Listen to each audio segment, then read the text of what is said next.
esta tarde capacitados para pagar el costo.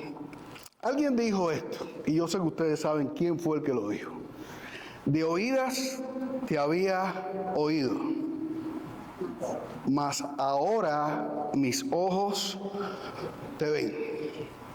Y yo sé que ustedes saben que ese fue Job, un hombre excelente, pero que necesitaba conocer profundamente a Dios. Y fue sometido a una tremenda tribulación, a un precio muy alto, a un costo extremadamente alto. Al final de su tribulación, entonces aquel que de oídas había oído, pudo decir: ahora te conozco, ahora mis ojos te ven. Esta frase la pronunció Job después de pagar un precio muy alto antes de ver a Dios. Era uno de los que habían oído y nada más. Jesús vino a un mundo así. Mucha gente había oído, pero no conocían a Dios. Un mundo que creía que sabía de Dios y la verdad, pero estaba muy lejos de Él. Estaban como todo el que está sin Dios, está a oscuras, ciego. Y por eso ni el mensaje de Jesús ni su obra eran del agrado de las personas, y mucho menos de los principales, de las élites de aquel tiempo en que le tocó a Jesús venir a este mundo. Pero Jesús no se convirtió en alguien que decía lo que la gente de su tiempo quería escuchar, como hay tantos que en este tiempo se deleitan en decir a la gente lo que ellos quieren escuchar para endulzar el oído. Jesús no fue ni un falso profeta, ni un falso maestro, ni un mentiroso, ni uno que buscó agradar en todo a los hombres, sino aquel que buscó agradar en todo, aquel que lo envió a su Padre, a nuestro Dios. Y por lo tanto, aunque no lo querían escuchar, aunque no querían recibirle, y aunque no era del agrado de la gente de aquel tiempo, Jesús enseñó y proclamó la verdad a pesar del costo, a pesar del precio, a pesar del sufrimiento y del dolor. Costo que los discípulos no estaban dispuestos a pagar, porque uno no puede pagar por lo que no ve, uno no puede pagar por lo que no conoce, uno no puede pagar por lo que no ha probado.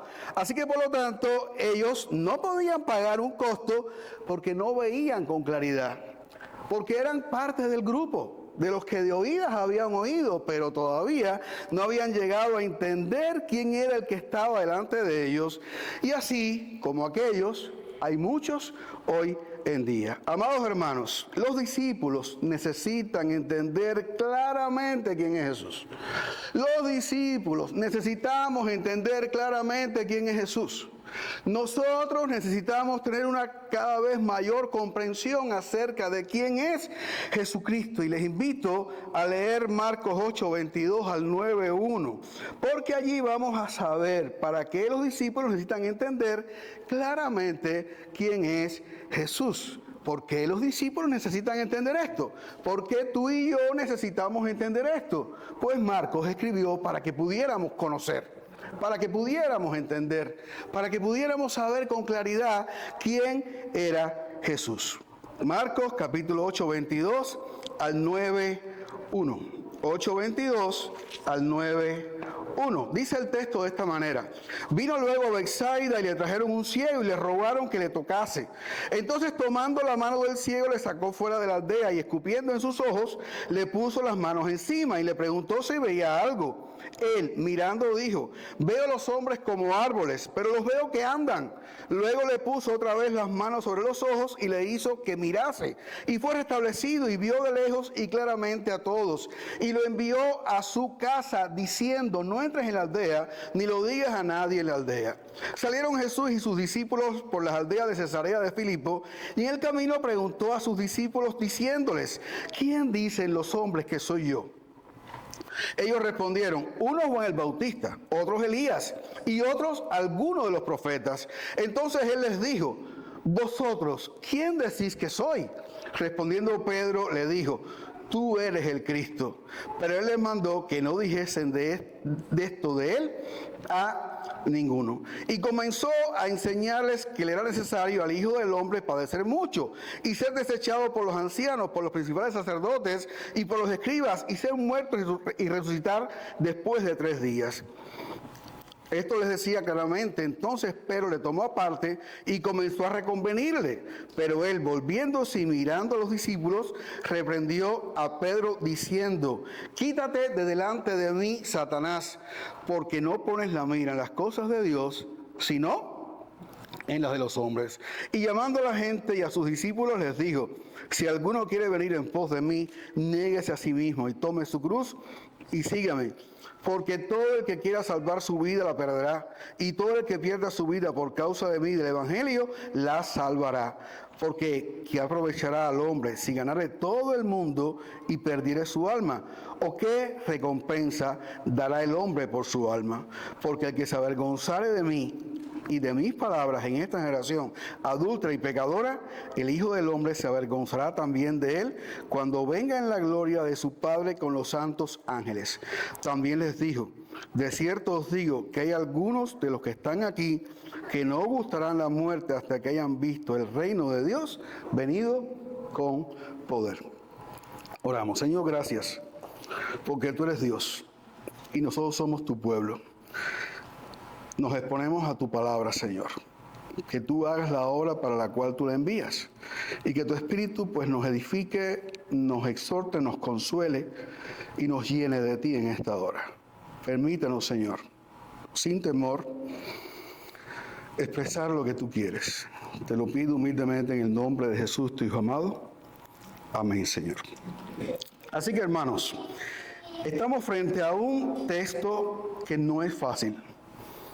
Muchos han dicho: ¿por qué lo puso aquí el autor? ¿Por qué este hombre ciego aparece en el camino sin tener prácticamente relación con lo que está antes, ni con lo que viene después? Pero es que todos estamos ciegos. Hasta que Cristo no abre los ojos, todos somos ciegos. Y el Señor quiere transmitirnos y enseñarnos algo muy importante a través de este pasaje que Marcos pues se encargó de escribir y de incorporar en esta misma porción de la Escritura.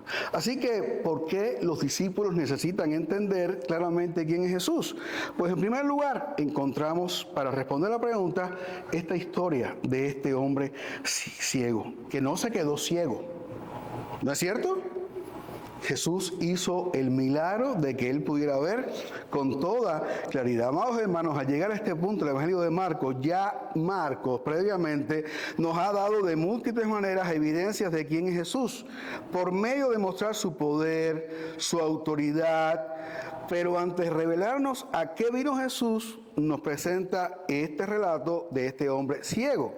En el contexto nos encontramos a Jesús diciendo a los discípulos: no oyen, no ven, tienen ojos, ni oyen, ni ven, y no recuerdan. Eso dice el 18.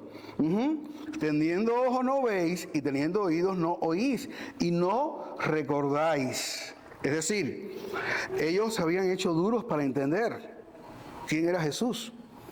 A pesar de que las evidencias eran tan claras, ellos aún no entendían quién era Jesús, porque no veían, porque no oían, porque no podían recordar. Después les recuerda en el mismo contexto el milagro de la multiplicación de los panes y los peces, algo muy reciente. El siguiente versículo dice: cuando partí los 5 panes entre 5,000, ¿cuántas cestas llenas de los pedazos recogiste? Y ellos dijeron la cantidad, pero no vieron quién era el que hacía el milagro. Así que, a pesar de todo esto, ¿cómo es que aún no entienden? A la luz de todo esto podemos notar que colocar la historia de un hombre que literalmente tenía los ojos, pero no podía ver, no es algo casual o accidental. Está hecho con toda intención. Recuerde que cuando usted no entienda algo en la Escritura, no se preocupe. Siga un poquito más adelante que después lo va a poder entender. Y Dios abrirá los ojos para que usted pueda ver con claridad por qué eso está escrito ahí. ¿Qué nos dice entonces el relato? Bueno, pues lo que leímos ahorita dice que traen un ciego a Jesús. Si es ciego, ¿qué significa? Que no puede ver.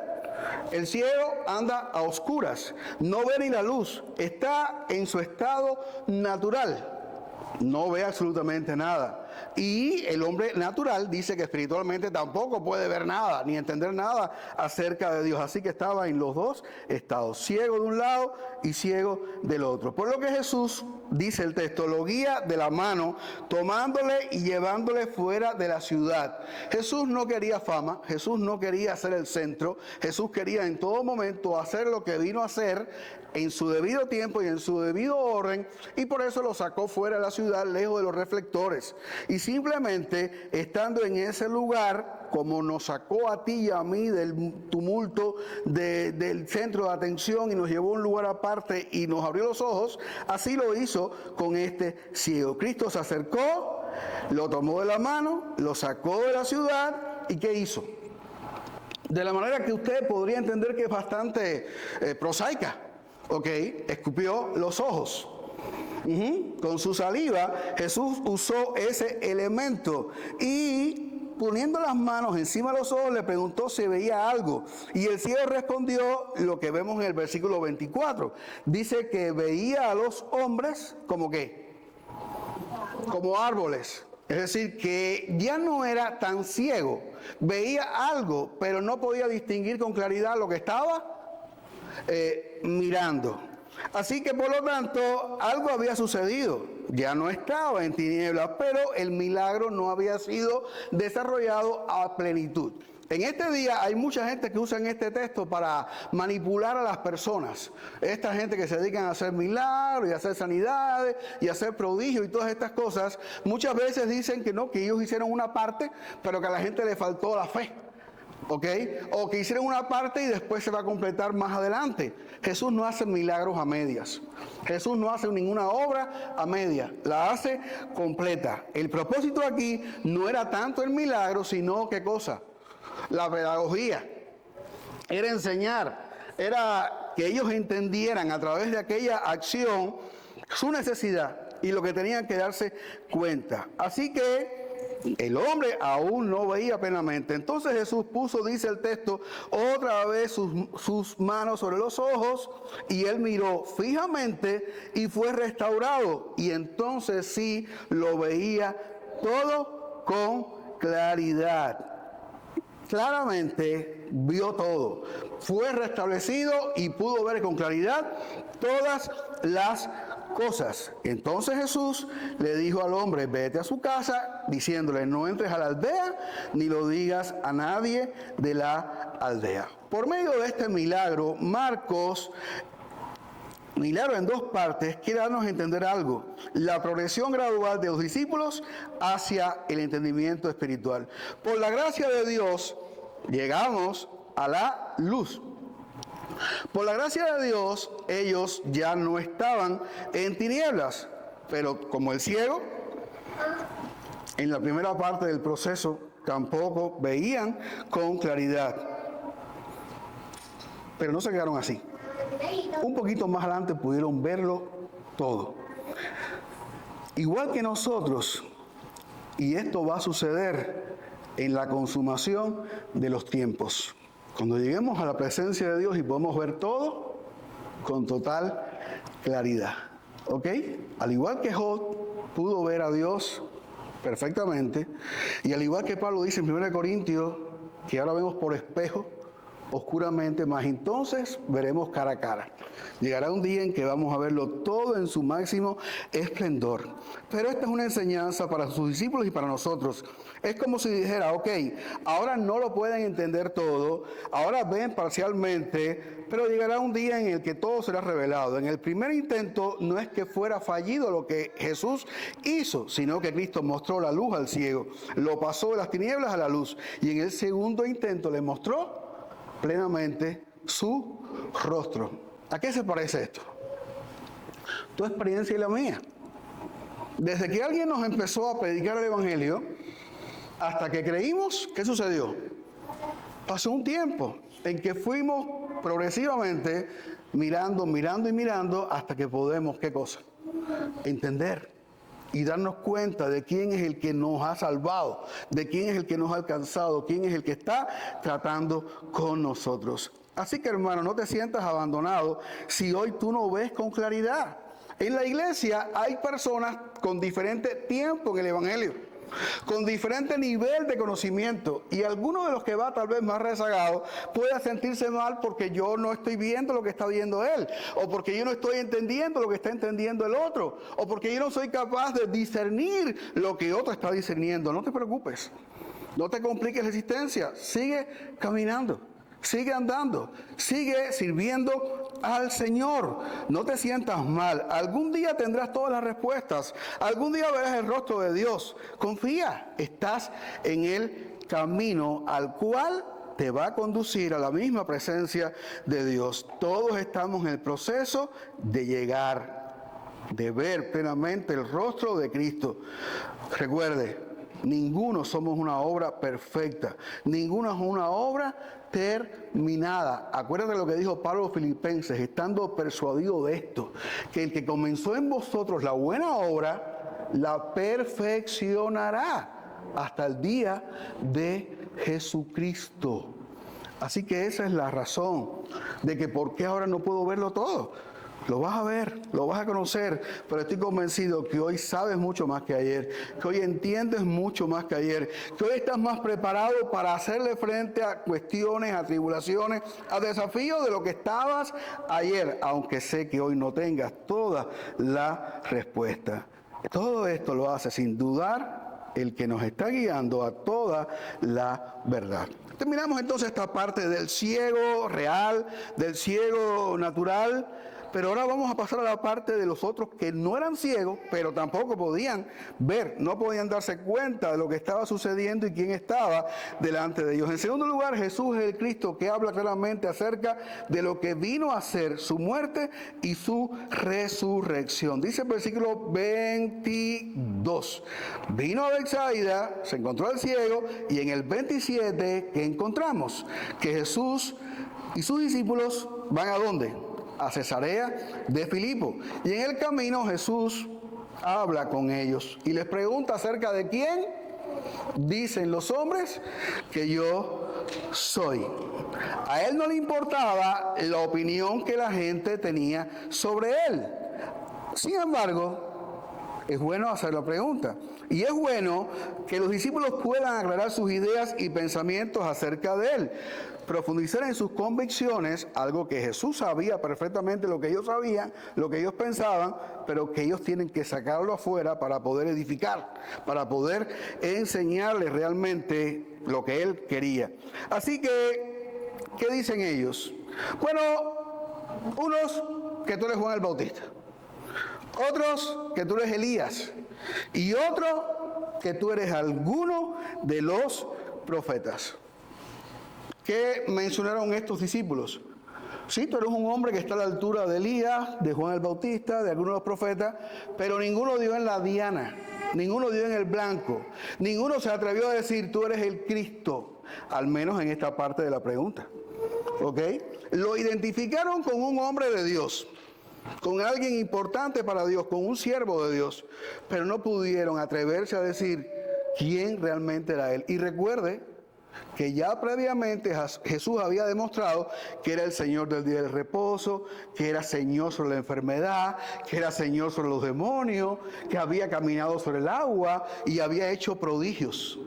Pero ellos todavía no entendían que Jesús es quien cumple la Escritura, que Jesús es quien Dios ha enviado al Mesías, el Salvador, el Cristo. Así que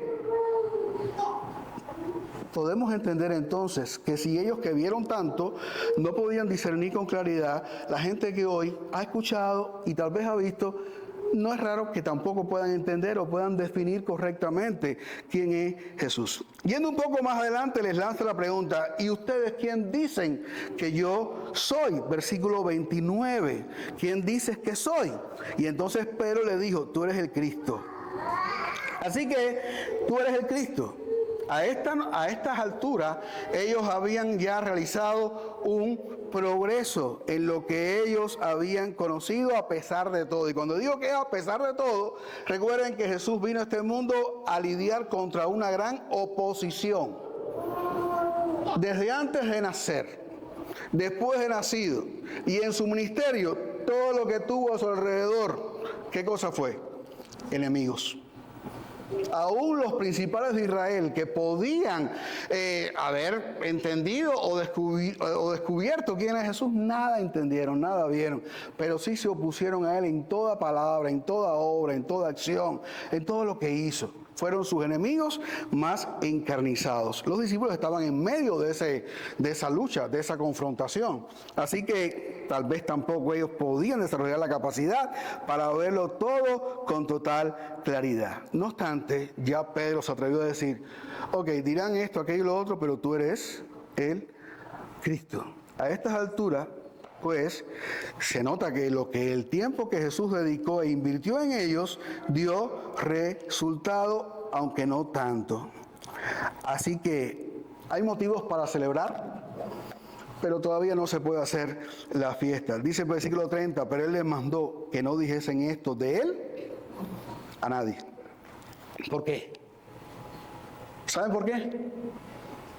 Porque no ha llegado mi hora.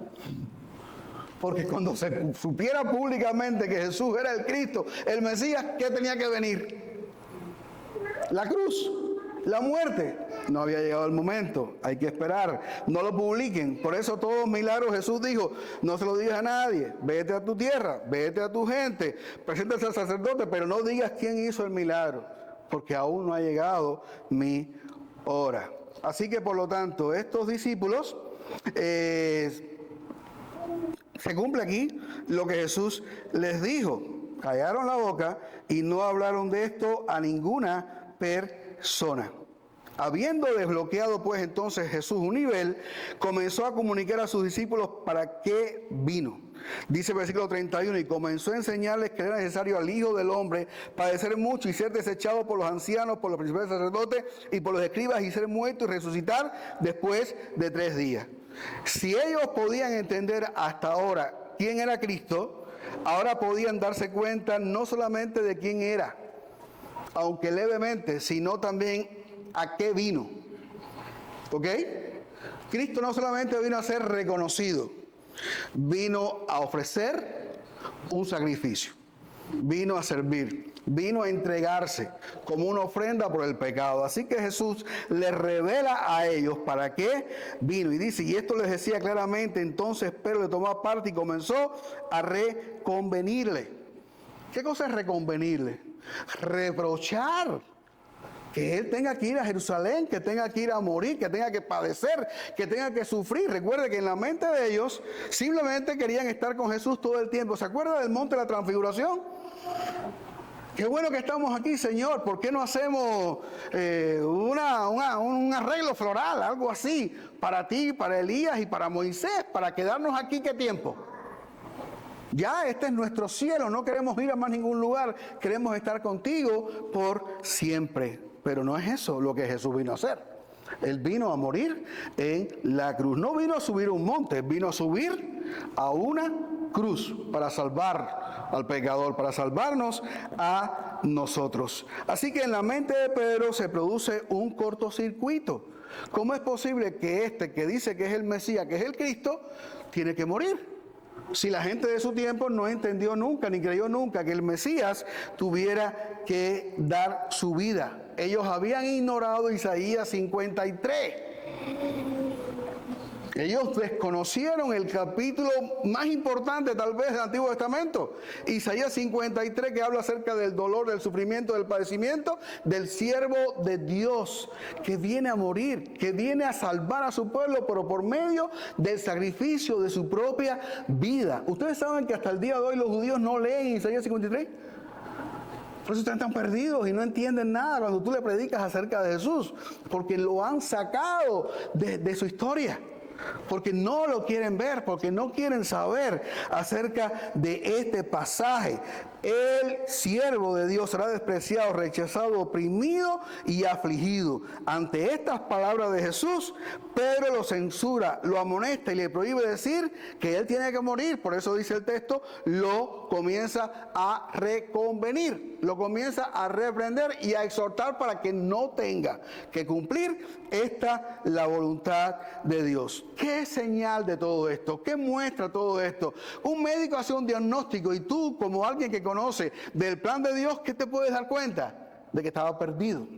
De que sí, ya había entendido algo, quién era Cristo, pero no había entendido la consumación de la obra del Mesías. Porque como la gente de su tiempo tampoco entendía acerca de estas cosas. Lo que vemos aquí es un paralelo con la sanación del hombre ciego. ¿Qué le pasó al ciego? Pudo ver los árboles, hombres como árboles. Jesús tuvo que entonces completar el milagro. ¿Qué le pasaba a Pedro? Bueno, que veía una parte, pero le faltaba ver ¿qué cosa? La otra. Nosotros estamos igual. A nosotros nos pasan cosas, nos suceden cosas, tanto en la vida privada como en la vida pública, en la sociedad o en la iglesia, donde nos quedemos a veces perdidos. No entendemos cómo pudo suceder esto, cómo pudo pasar esto, cómo pudo pasar lo otro. Necesitamos, ¿qué cosa? Que nuestros ojos se abran por completo para poder entender y conocer el porqué de todas las cosas que suceden y darnos cuenta también que todo es para bien. Dígame usted que Jesús hubiera oído a Pedro que lo reconvino para que no fuera a la cruz. ¿Dónde estaría Pedro? ¿Dónde estarías tú? ¿Y dónde estaría yo? Sin Salvador, sin sacrificio, sin expiación por el pecado, sin perdón. ¿Qué pasaría de nosotros? Todos vamos al infierno. Todos vamos a ser condenados porque Él fue el precio, porque Él fue el pago, porque Él fue el sustituto que se dio en lugar de nosotros. Por lo tanto, gracias Señor porque no oíste a Pedro, porque hiciste la voluntad del Padre. Porque en todo momento dijiste, haz lo que tú quieres, no lo que yo quiero. Que sea tu voluntad y no la mía. Qué bueno que en nuestra mente pudiéramos tener siempre eso presente. Mi plan es muy bonito, mi plan es muy precioso, yo estoy mirándolo todo maravilloso, pero mi plan no es el tuyo. Yo quiero hacer tu voluntad, aun cuando no entiendo, aun cuando no comprendo, aun cuando no logro discernirlo todo, yo sé que tu voluntad es agradable y perfecta, yo sé que lo que tú has determinado es lo mejor para mi vida, es lo mejor para mi familia, es lo mejor para mi iglesia, es lo mejor para la sociedad en la cual yo estoy viviendo y es lo mejor para el mundo y es lo que sirve y glorifica tu nombre, aunque yo no lo pueda comprender. Así que Pedro, gracias porque no te escucharon.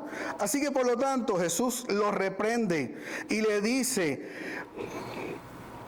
quítate delante de mí, Satanás, porque no pones la mira en las cosas de Dios, sino en la de los hombres.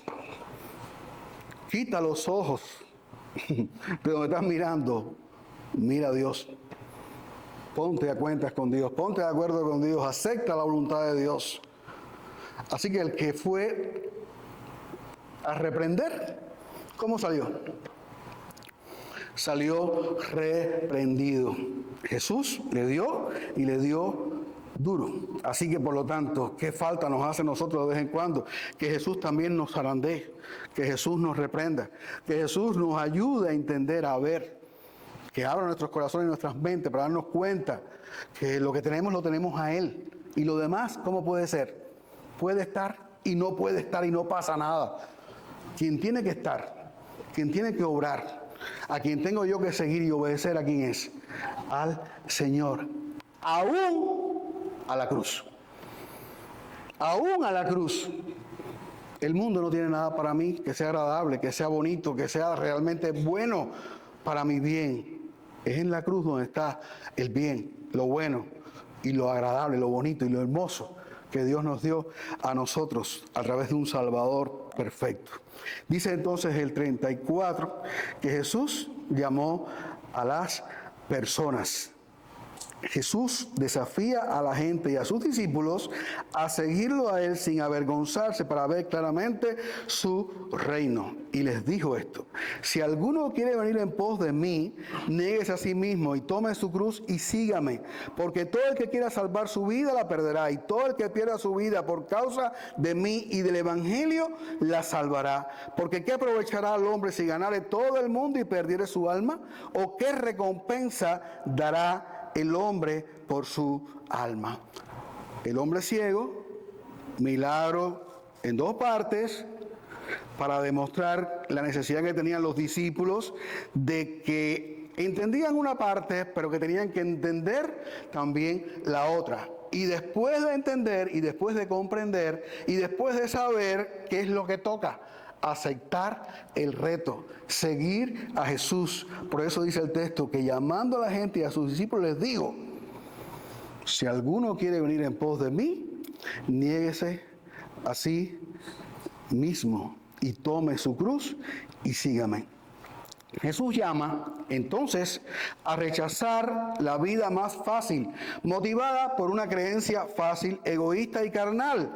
Nos desafía a entregarnos completamente, esto es, negándonos a nosotros mismos, tomando nuestra cruz y siguiéndole con nuestras acciones. Negarse significa olvidarnos de nuestros propios intereses, rechazar los derechos y privilegios que se interpongan en el camino que seguimos hacia y para el reino de Dios, los cuales podrían ser la comodidad, responsabilidades humanas o incluso la conexión con nuestra familia o nuestro pasado. ¿Ok? El que quiera seguir a Jesús tiene que saber que la prioridad, ¿cuál es? Seguir a Jesús, servir a Jesús. Aunque esto pueda traer, ¿qué cosa? Conflictos y problemas con las personas que más amamos o con aquellos que están más cerca de nosotros. Tomar nuestra cruz, dice después, no significa aceptar una carga específica de Dios, sino que es igual que la otra. Implica negarse de igual manera uno mismo, es decir, estar dispuesto a morir porque todos sabían que la cruz era un instrumento de muerte. Recuerda que Jesús no fue el primero crucificado. Ya ellos sabían lo que significaba la cruz y el sufrimiento y el tormento y el dolor que se le producía a una persona que era crucificado. Jesús no les está diciendo los voy a llevar a Varadero, o los voy a llevar a Sarasota, los voy a llevar a Las Vegas, o los voy a llevar a no sé dónde, a Hawái. No, Jesús está diciendo, hay una cruz y tienen que seguirme a mí ¿a dónde? A la cruz, y tienen que tomar la cruz cada día y negarse a sí mismo, morir al pecado y vivir ¿para quién? Para Cristo. Poner los ojos en la cruz y correr con paciencia la carrera que tenemos por delante. Esto es cosa de todos los días, constante, continua, hasta que lleguemos a su gloria. Como Pablo, que dijo que luchaba y peleaba y ponía su cuerpo y le daba latigazos. ¿Para qué cosa? Para estar sirviendo todo el tiempo al Señor, para humillarse delante de Cristo. Así que con Cristo estoy juntamente crucificado. Y ya no vivo yo, más vive Cristo en mí. Y lo que ahora vivo en la carne, lo vivo en la fe del Hijo de Dios, el cual se entregó a sí mismo por mí. Eso es lo que estaba en la mente de Pablo, pero también lo que tiene que estar en la mente de nosotros. Por eso es que nada nos puede escandalizar. Porque ya la cruz, lo más escandaloso, el santo, el justo, el perfecto, el bueno, fue clavado allí. ¿Hay algo que pueda ser más escandaloso que eso? Nada. Nada puede ser más escandaloso. Así que no me puedo escandalizar tampoco por nada de lo que suceda. Porque ya Cristo obró el milagro.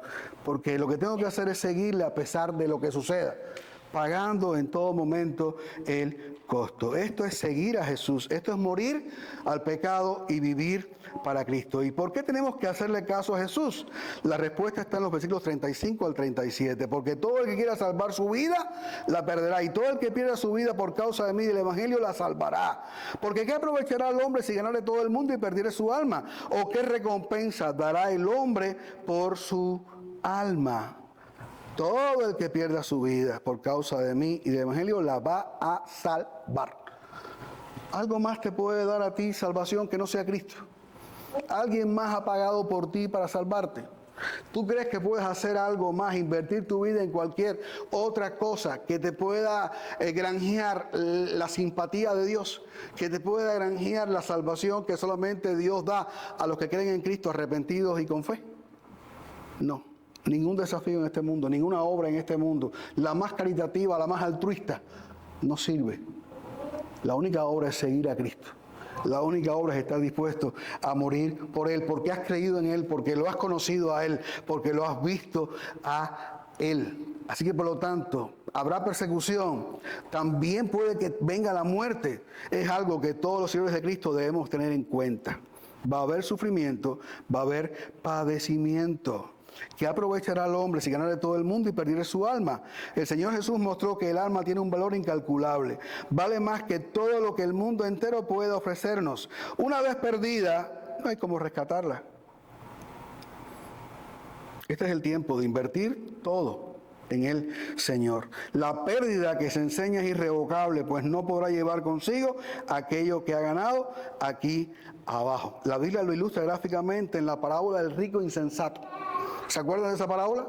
El hombre que construyó graneros porque tenía una gran cosecha y una noche llenó todo y dijo: ya, alma, puedes descansar, relájate, disfruta, gózate, porque muchos bienes tienes para muchos años. Y al momento hay una voz que le dijo, ¿se acuerdan?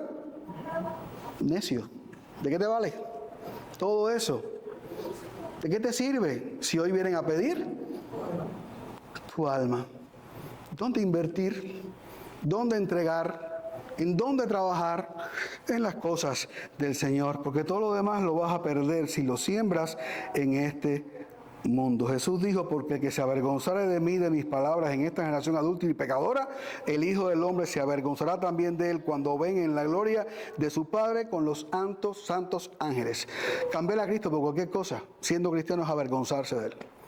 Implica apartarse del Señor, implica quitar al Señor del lugar primordial y central donde Él debe estar. Así que no podemos avergonzarnos.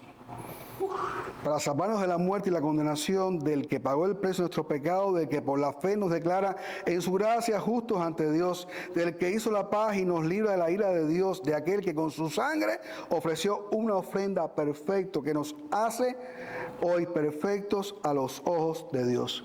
No podemos avergonzarnos, Pedro. No podemos querer que no mueras. Y no puedo querer que tú, hermano mío, no sufras por causa de Cristo.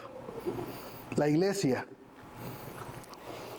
no es un lugar donde tú vas a recibir solamente bendiciones. La vida cristiana no es un lugar donde solamente tú vas a recibir buenos momentos, buenos tratos. No. Si estás pensando así, estás muy equivocado. La iglesia ha llegado a cumplir más de 200 años de tribulación, de angustia, de dolor y sufrimiento. Hay muchos mártires. Muchos han muerto siendo inocentes. Han sido acusados. Han sido tildados de todos los delitos para quitarlos de en medio. Pablo dice a los filipenses que recuerden que no solamente fueron escogidos para conocer a Cristo, también fueron escogidos para padecer por causa de Jesucristo. Jesús está diciendo: el que quiera venir en pos de mí, nieguese a sí mismo, tome su cruz. La cruz es símbolo y señal de sufrimiento. Somos llamados por el Señor a padecer juntamente con Él. ¿Y quién es el que lo va a hacer? Los que son llamados a ser santos, los que son llamados a rebelarse en contra del diablo, de la carne, del mundo y de todo lo que nos separa de Dios. Somos llamados a ser fieles, a pagar el precio. ¿A quién está escribiendo Marcos? A cristianos perseguidos en Roma, para que ellos supieran lo que costaba seguir y servir a Cristo, pero que también supieran lo que servía y el beneficio que había en seguir y servir y morir y padecer por causa de Cristo. El pasaje termina con una afirmación. Dice el versículo: el que se avergonzare de mí, o mejor dicho, el 9:1 dice: también les dijo, de cierto os digo que hay algunos de los que están aquí que no gustarán la muerte hasta que hayan visto el reino de Dios venido con poder. No se sabe si el texto se está refiriendo a que algunos de aquellos lograron ver el cielo como un acto hecho. No es eso. Tiene que ver más bien con que pudieron ver al Cristo no solamente crucificado, sino también resucitado y ascendiendo a la gloria de Dios. O puede que también tenga que ver con el aposento alto, como el nombre de esta iglesia, el día que Dios envió a su Espíritu Santo a morar entre los creyentes y ellos pudieron hacer la obra más extraordinaria que se ha hecho en la tierra y que dura hasta el día de hoy, que es una iglesia llena del Espíritu Santo y en el poder del Espíritu Santo, testificando de Cristo hasta lo último de la tierra. Cualquiera de los dos que haya sido, Jesús está diciendo, algunos de ustedes no verán la muerte hasta que hayan visto el reino de Dios venido con poder. Concluyo. Qué paradójico. En su primera venida, los únicos que entendieron claramente quién era Jesús, ¿sabe quiénes fueron? Los demonios. Que cuando lo vieron, le dijeron, ¿qué tienes con nosotros, Jesús, Hijo de Dios? ¿Has venido a qué? A atormentarnos. Ellos sí sabían quién era Jesús. Ellos conocían quién era Jesús. La gente no. La gente no pudo entenderlo. No pudo comprenderlo. Y los discípulos prácticamente hasta que vieron al Cristo resucitado, no pudieron tampoco entender en toda su dimensión quién era aquel que caminó con ellos, que anduvo con ellos y que sufrió juntamente con ellos. Así que aquel que Satanás trató de estorbar, no pudo detener que fuera a la cruz y pagar el precio por nuestros pecados. Porque él sabía que su imperio iba a terminar, el del diablo, de su mentira y el de su engaño, y no lo pudo detener, como no ha podido impedir que el evangelio se predique y se propague entre las naciones. Ver claramente quién es Jesús no es algo que se dice, es algo que se demuestra. ¿Usted conoce al Señor? ¿En realidad usted ha entendido quién es el Señor? ¿Usted sabe lo que Él vino a hacer? ¿Usted ha visto el resultado de su obra en la cruz? Si es así, no habrá sufrimiento, no habrá tribulación, no habrá angustia, no habrá duda, no habrá conflicto o problema que te pueda separar de su amor. Nada nos podrá separar de Él. Ahora, si no entiendes, si no conoces todavía, si no has visto con claridad, bueno, pues es necesario todavía avanzar un poco más. No te digo que te rindas, sino que continúes, que perseveres, andando con el Señor, para que en un tiempo tal vez puedas ver con claridad y puedas entender todas las cosas. Recuerden, somos la iglesia del Señor. Nos espera mucha gloria, pero en lo que el día llega, es posible que tengamos que sufrir un poquito de tiempo. Jim Elliot, el misionero a los indios Aucas del Ecuador por los años 50 y tanto, él dijo, no es tonto aquel que entrega lo que aquí no puede retener para ganar eso que nunca podrá perder. No puedes retener tu vida ni tu alma. Entrégalo, sacrifícalo, dáselo al Señor a pesar del dolor, del sufrimiento, de lo que no comprendes. Sigue con Cristo, sirve a Cristo, ama a Cristo. Recuerda que no puedes esperar nada de ningún hombre. Todos somos infieles, todos fallamos, todos nos equivocamos. El único que es fiel, el único que te lo demostró, subiendo una cruz y pagando el precio de tu salvación con su sangre, fue Jesús. Ningún hombre es digno de tu fidelidad.